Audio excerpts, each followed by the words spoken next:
Dale was the type of man that thought he could change the world. Dale just had a common longing to help people rise up above where they were. He was very smart, and I thought a brilliant person. Here was a young man that was going somewhere quickly. You could always see he had a lot of entrepreneurial spirit about himself.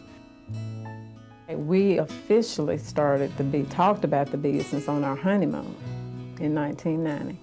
That's when we came up with the name, Delinda. At that time, he was a programmer, computer programmer, so of course it would be a computer-based business. That's what he loved to do. We had our first really big contract in 1998 with the state, and then he picked up a contract with the city of Birmingham.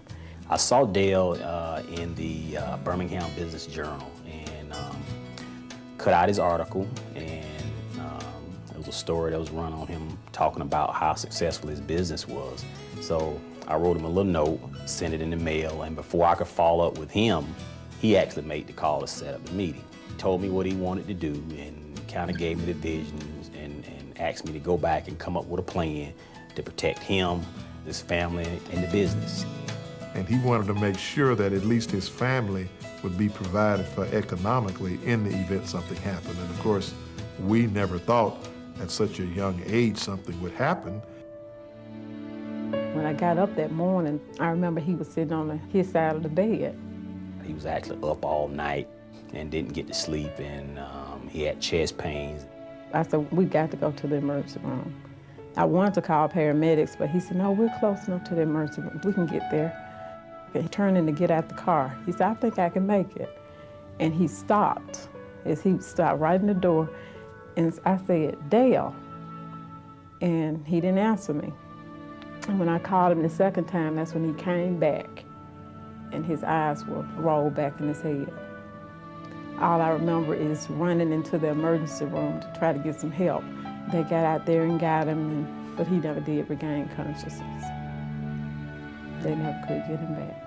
He passed away of a heart attack. Later on, when I did get back home, it dawned on me to call Greg. The first thing I did was got on the phone with the office manager, and everything started rolling. I needed to get some money in her hand and get it in her hands fast. The policy that they bought was considered key man because it was for the business, and it did exactly what it was supposed to do. It gave her enough cash to basically keep the company running until she get herself up to speed. The company's very much alive and well, and it's got a couple of contracts going with the city of Birmingham, I know for a fact, and probably a few more that are looking out in the private sector. So she transitioned into the role of CEO, and I think she's done quite well. We lost a visionary, a brilliant man, a real people person, a real community-oriented person.